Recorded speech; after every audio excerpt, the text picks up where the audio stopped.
So welcome to the 1760 sessions. I'm Harry, as you all know, from 1760 Strategic AI, and today I'm joined by Dr. Monika Virk, a physician who spent 12 years inside home health and now spends her days on a problem most of the industry has quietly accepted. Monika, thanks for being here. Thank you for having me, Harry. From our last pre-call, I've been very, very excited to speak with you. Thank you. Actually, I'm also very excited because having a conversation like this is very rare. So I'm so excited to have this intriguing conversation with somebody named Harry across the pond. I don't think we could really be further away, really. But hey, we've made it work. We made it So work. you said to me on our last call, you did not fall in love with building software. You fell in love with a problem you couldn't ignore. Can you Yeah. tell us a little bit about that problem, please? Yes. So the problem is training clinical leaders or frontline staff that are adults. And we are applying the same principles as school, where we are training kids to training adults. And that's what the crux of the problem is, that the adult learners are very different. And especially in an environment like home health, where they have complex home lives, work lives, they're on the road, they have windshield time. And then we are like telling them to stop everything and come into a classroom and sit down and learn for an hour and a half, and then drop everything and then go back and do patient care. So that's pretty chaotic. And nobody walks away with anything. And then the leaders are shocked that, oh my God, we just did an hour and a half session last week. How come nobody remembers anything? Well, Exactly. It's that education problem that yeah. you're solving here. And can you maybe then just take me into a real moment? Someone's Uh, front room, a clinician's at the door.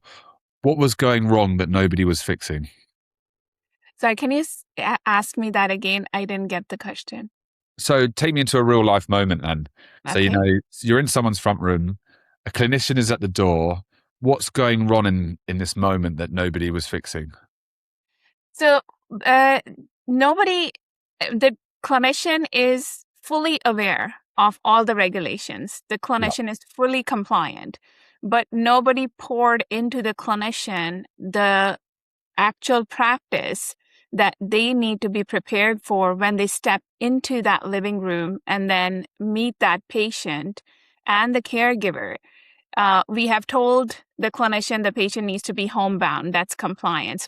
Told the clinician the patient needs to have this, that, or the other insurance. That's regulation. And, they need to do an OASIS assessment. But we never taught the clinician that these are, the practices that we are going to pour into you to make you a better home health Yeah. clinician. So we think compliance training is training the clinician. It's not. So yeah, that's the Okay. problem. You said to me you had data coming out of your ears and still new data was not the answer. So when did that become so obvious to you?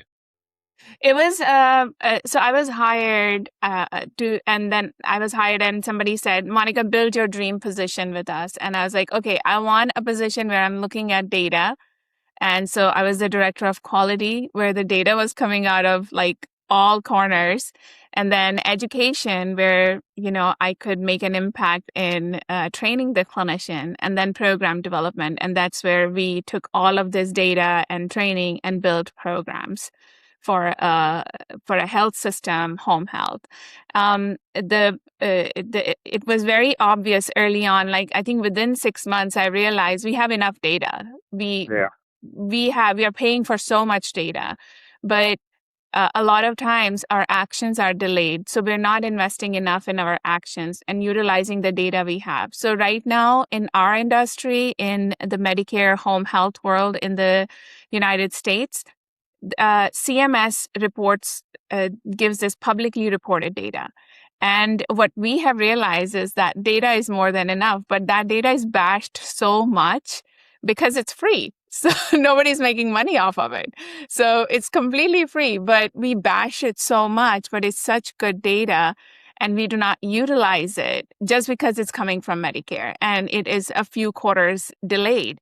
But it's like what we the mistake we end up making is, or we fall into this fallacy that, hey, this is old data. It's not old data. Your Yeah. demographics are the same, your patients are the same, so your referral sources are the same. So the data is not old, the data is current.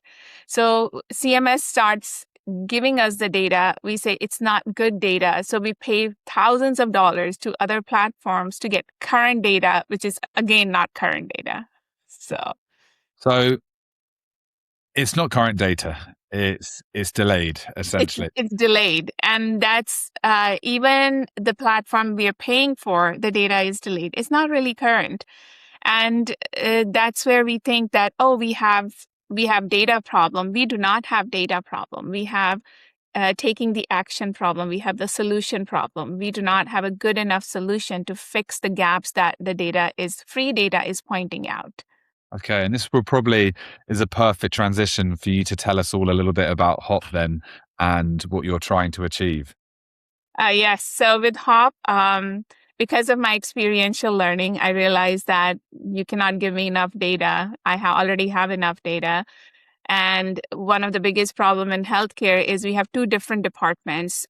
We have quality and education. So quality department sits separately than the education department. So because of my work with this health system and having both the department under my leadership, I realized that there's nowhere where we are saying that there needs to be a bridge between quality and education, and it needs to be a live bridge. It cannot be quality identified an issue, and then it took us 6 months to build an education to plug that issue.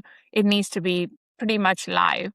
So what we have done with HOP is we are the first platform to bridge this using discipline-specific education. Yep. So so let's suppose we found a gap in falls, like we have an agency that is experiencing too many falls. Within, like, let's suppose this was identified right now in my office, in the quality office. By tomorrow morning, we have the ability to drip content to frontline staff to plug these falls. So it can be even shorter than that, but we like to release content early in the morning because that's when the clinicians have time to sort of listen to the 5-minute huddle and then, be on their way. And be on their way with up-to-date data, essentially. Up-to-date data and education. Exactly. And I think I've seen somewhere that you wrote that we treat clinicians like warm bodies, then act surprised when they behave like warm bodies. Why does that one make you so angry? It's because I've been, this is some of the frustrations of being in a specific industry comes after years of being in it, and you're like, well, I'm hearing it all the time that the clinicians are not, making the change in the patients' lives. But are we making the changes? Are we pouring into our clinicians so that they can pour into our patients? So first we have to pour into our clinicians, and we have to stop treating them like OASIS is an assessment here. So we have to start treating them like OASIS, assessment bodies that are going to go in and do an OASIS assessment. They are beyond. They have spent their life, learning how to be a physical therapist, how to be a nurse, how to be a case manager.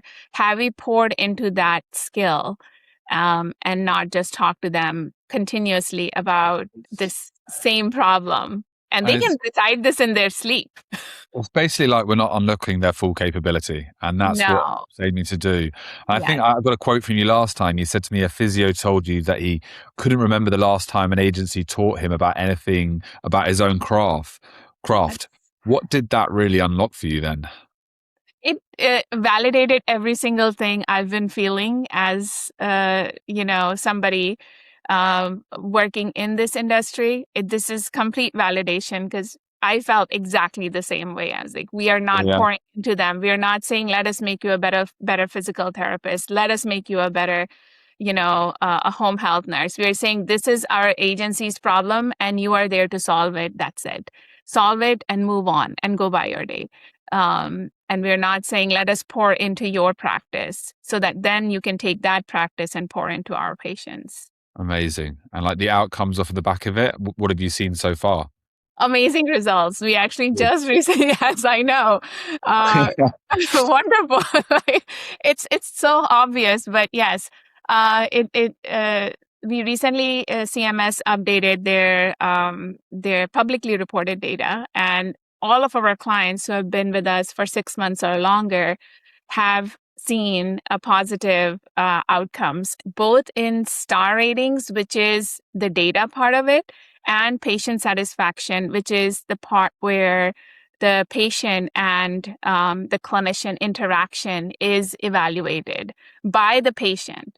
So they send in a survey letting CMS know that, hey, this is what I felt about Harry. Harry came in and he Yeah. took wonderful care of me. So that's where the real I think that's where the real assessment of how an agency is doing is in patient satisfaction. If you can improve your patient satisfaction, you're actually improving your quality. And then we have value-based purchasing. It impacts your value-based purchasing. So it's all about your patient satisfaction and your Yeah. claims-based data. Like, how many readmissions are you causing? How much harm are you causing? If your harm is low and your patients love you, that's the trend we want to see in the Yeah, CMS of data. course. It's almost Yeah. like an NPS score in a way. Yes, yes, it is. Yeah. So the worrying thing, though, is that turnover in the industry runs near 80%, I think it is. Yes. How much of that do you think is pay and how much is being treated as disposable? I think everything, all of this is the training part. This is all the pain. This is exactly what we are. If there's no, so the HOP initially stood for Home Health Orientation Platform. Now Yeah. it is Healthcare Orientation Platform, because we started with home health and we started with orientation. I was literally sitting in during pandemic times, 2021. I was sitting in a client's office and it was a health system, and they basically were like, we are struggling with orientation. I was helping them with another problem we were solving, and they're like, Monica, do you have a solution for orientation? I was like, actually, I do. I have an idea, but it's going to cost like $50,000. They literally handed me the check for $50,000. That's how big the problem of turnover and retention was for them. And everybody knows it starts with orientation. That is when Yeah, of you course. lay down the foundation, and then continuous education is where you strengthen that foundation. So if your clinicians are not feeling supported and they do not know what their role is, what the expectations are, they are not going to last very long. And all of that you said during orientation. And in home health, you actually need to also provide some sort of like a network. And that is done through preceptorship. And if you do not have good preceptorship, the clinician is out there by himself or herself, not knowing where to get information from or ask questions to. If they do not have that peer network, that clinician is going to fail. And that's what you establish during orientation with preceptorship. Well, you can only imagine how much it's costing the industry being managed and everyone's being developed. Right? This Yeah. is a serious, serious problem. So it's Yes. a huge gap that you are filling with HOP. And I think we spoke about this before, but home health aides became your strongest group by a distance and you hadn't actually built for them. Can you tell us a little bit about that story? Yeah, so it's amazing because I felt so far removed from their practice, because I've already felt removed from the nursing practice, and I call myself a bona fide nurse and a therapist, but I couldn't call myself a bona fide home health aide because I had never experienced their line of service or their day to day. So I'd never been in trenches. Yeah. So when I built HOP, they were not my primary thought. My thought was, there's platform that already exists for home health aides, so I'm not going to, get into that. That's not my target audience. My target audience are the mid-level, practitioners like the nurses and the therapist. And on our platform right now, we have over 95% engagement from home health aides. And now I am realizing how much we are leaving them behind Yeah, yeah, by yeah. having so-called these pretend platforms who are saying that we are, catering to home health aides, but they're really not. because if they were, they would have 95% engagement as well. But they do not. And the reason I think we have 95% engagement is because the content that touches them is about their work, it's about their role, is their discipline, it's what they need to do in order to be successful when they're out there in patients' homes. So it's hitting them, and it's not handing them a copy of a PDF and saying, hey, read it and then apply it to your world. We are actually literally translating what they need to do in their day-to-day, and they're listening to it. So what do you think it tells you, that the people starved longest of anything decent are the ones who respond hardest to it? Yes, 100% agree. Yes. It's ridiculous to think about. Yeah, right? It's like, Yeah. we should have been pouring into them. They have been pouring into our patients, our clients, and we have been checking the box with their training. And then they have 80% turnover rate, and we are surprised that, oh, they would rather go work at Walmart, or they rather go work at, it's so easy to say, oh, we are competing with Walmart salaries, but Walmart is not providing them with the purpose that they initially came into the industry with. They had a grandma or they had a mother they took care of, and now they want to take care of others because they felt good doing that. So that's purpose work. But what we did is we said, okay, we're going to give you a PDF and call it check the box, because that's what government requires from us, to give you certain number of hours of education, and we're just going to walk away from it by handing you a PDF. Yeah, of course. So is there any other groups you think are invisible in this system? And what happens to care when they are invisible, essentially? The next surprise is going to be the workers in assisted livings, the one who are doing maybe, housekeeping, or that are doing food service. I think that's going to be our next, group of workers who we will realize that they have really high engagement. I will not be shocked if we do this again in 6 months and I come back and I say to you, oh, we have 100% engagement. Yeah. Well, the results are there, aren't they? Yes, 100%, yeah. So what I wanted to talk about is, what it actually costs to that person at home. Can you walk me through what actually happens when someone starts to decline at home and nobody comes? Where does it end, really? It ends in either the ED or a hospital, and then it ends in higher comorbidity and mortality. And it's very interesting, Harry. There's a syndrome, new and emerging syndrome, but it's been there since, I'll say, solidly, like we've been talking about it in medicine since 2016. There's been enough data that this syndrome exists. And I can say with confidence, 99.9% of home health nurses and therapists have never heard of it. It's called post-hospitalization syndrome, and they do not know what it means. Okay. They do not know how to spot it. They do not have interventions for it.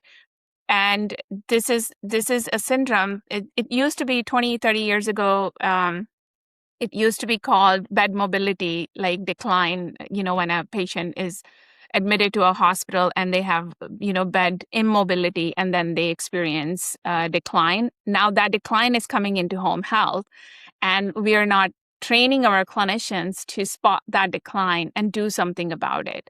So this is exactly where HOP comes in, is we do not just use 30-year-old knowledge to train our clinicians. We tap into current evidence-based medicine, and we reference that medicine as resources for every single microeducation that goes out.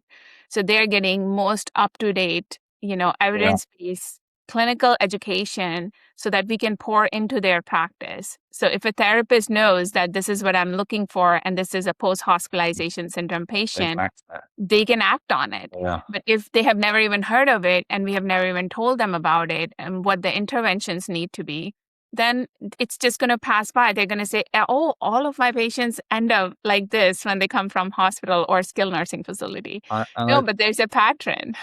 And I think we kind of, this ties into something we spoke about last time, and that's the standard heart failure tool tells a patient to call somebody else, and by that time the call happens, the decline is already underway, so it's already kind of too late. Can you take us through that a little bit? 100%. Yeah. So I really believe in four zone zonal flyers. They're hospital systems hand patients. They used to hand them. I don't know if they still hand them. They used to hand them these three zone. They're called traffic light. So one would be you're doing awesome. That's the Yeah. top. That's the green. And then the yellow is you're not doing so well. You need to talk to your doctor. And then red is you are like, you need to call 911 right now. So there's no in between for home health. Where does home health come in so that we Yeah. can pick up early decline? The yellow that the hospital send, that is literally when if a patient calls the physician in a yellow zone, it's already too late. The physician is going to say, well, you have fluid in your lungs. I can do little about your fluid in your lungs, through a office visit. I need to send you to the ER. So that's a direct pathway to the ER. Now the patient is confused that I followed your directions, but I still have to go to the ER. But if home health was there and we had four zones, we had green zone for patient, yellow zone for home health, orange zone for physician, and then red zone for ER. So between yellow and orange zone, there's so much home health can do. And I've been talking about this for a very long time because as a physician, I right away I saw that's the problem with our program development. Where the program development phase came into my career, that we are directly telling patients that, hey, when you're in yellow zone, that basically means you are going to the ER and there's nothing we can do as home health. Yeah. And you didn't call us on time. Well, we didn't train the patient and caregiver to call us on time. Uh, So we there's have to train them. a huge gap. And then Huge gap. for most people listening, like a lot of people will probably have a parent or a grandparent who will need this level of care. What do you think they should know now that they potentially don't in this moment? In this one, I'll say look for agencies where hospital systems will tell you to look for agencies with really good star ratings, like 5-star ratings. Yeah. That's really good. They have 5-star ratings, but also balance that out with patient satisfaction ratings. If they have a 5-star ratings and a 1.5-star patient satisfaction rating, something is not right there. So that's one thing I would like to say, that when you're looking at these CMS, Medicare star ratings, take them as a grain of salt and make sure you're also looking at how the patients are feeling about the agency as well. Okay. And a good home health nurse is not just they're going to come in and they're going to make you feel like you have somebody to fall on. Like Yeah. this is somebody coming into your home and you can depend on them. And that's what a good agency makes you feel like.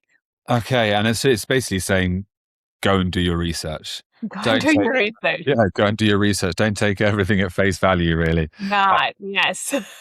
And then having lived this myself, having had my father at home under care from hospice workers, we were very fortunate that these people were highly skilled in what they were doing. They were working for a charity organization.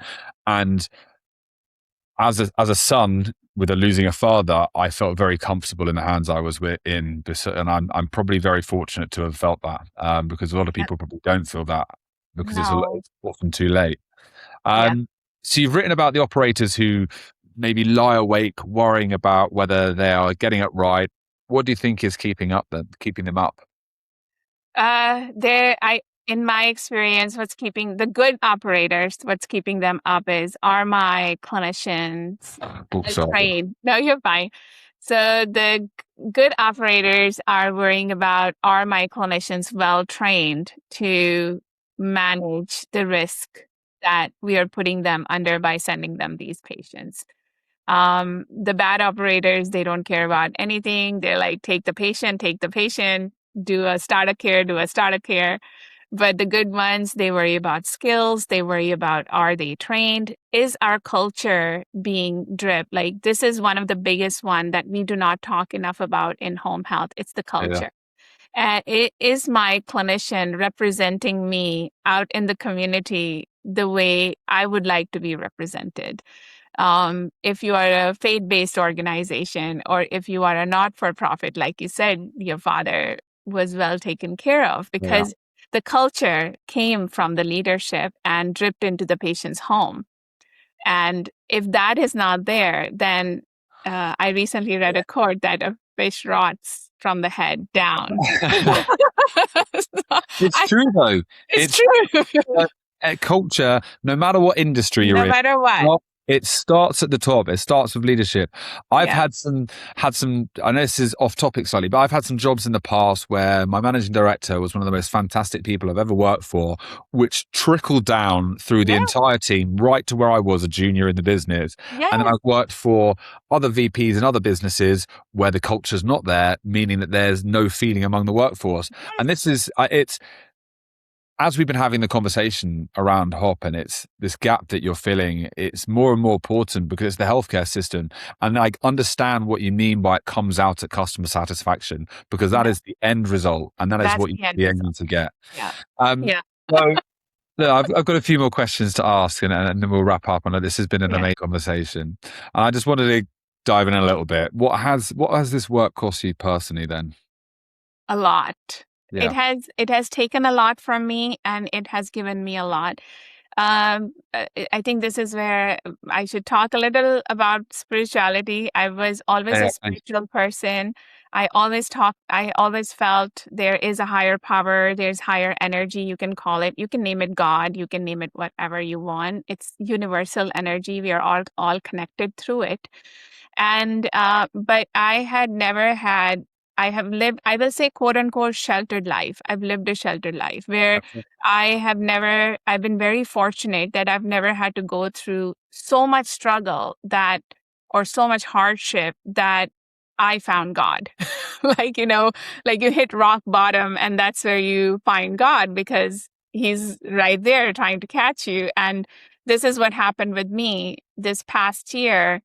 This product, the successes and failures of it were so intense that I found God and then I saw God like do miracles in my life. Yeah. And this is just not to go too much deep into it, but um, we as creators are like we feel as if everything we build will come out, this just the way we have envisioned it. But bringing it to fruition takes good people. If you do not have good people, good team on your side who is just as much invested in your vision as you are, the product is going to fail. And I want to thank my team in Sri Lanka. They are all very dedicated and committed to this work. Sometimes I feel they're more dedicated and committed than I am because Really not. no, but it's like they sometimes surprise me. Like this morning, I'm completely shocked that, we did our team meeting and we're releasing all these line of services. And from tech perspective, we should be just falling over. But no, everything is under control. Everything is taken care of. And that's because I have a very, very good team. And shout out to my HOP team in Sri Lanka. Yeah, I think you've mentioned how great they are to before, and I think good people attract good people. Essentially, Oh, I think my thank you. friend once said to me, "Your vibe attracts your tribe," Yes, and that tribe couldn't does be attract your tribe. Yeah, but I um, did attract bad tribe before, so the vibe had to change. I think. of course, and every mistake or failure is only a lesson, Yeah, and that it's you're the going to get lesson. right the next time. Yes. So, 5 years on from now, if this goes the way you want, which it's sounding like it is, and Yes. the mission ahead is awesome, and I can't wait to support you on this.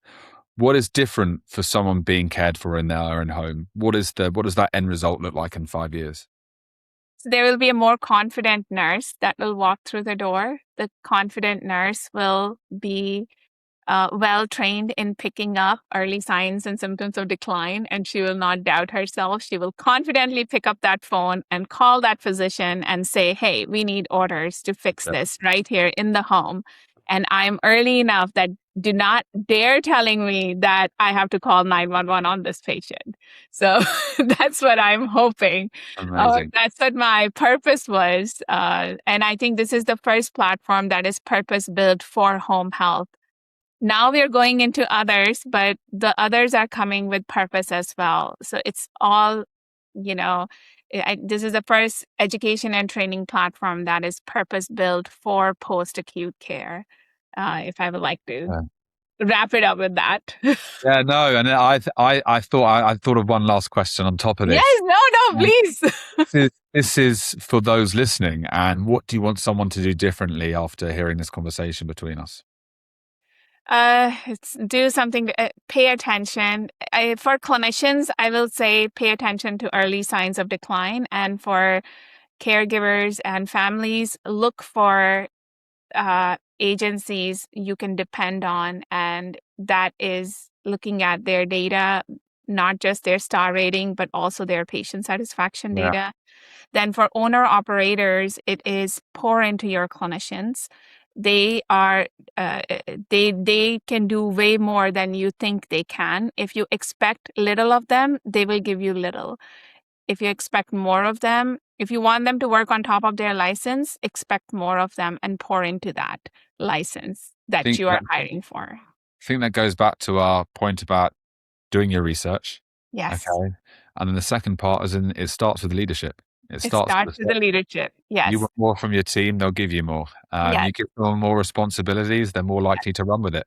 Yeah. And look, Monika, this has been a genuinely moving conversation. And I think anyone who has had a parent go through this is going to feel it. And I'm looking forward to seeing what you achieve with HOP. It's genuinely a fantastic thing you're doing. And I can't thank you enough for coming on. Oh my goodness. Pleasure is all mine, Harry. I love your accent. So this is my first podcast with a guy with an accent. So of course, all mine. A very British accent. But thank you so much, Monika. Thank you so much, Harry. Thank you. Bye-bye. Bye-bye.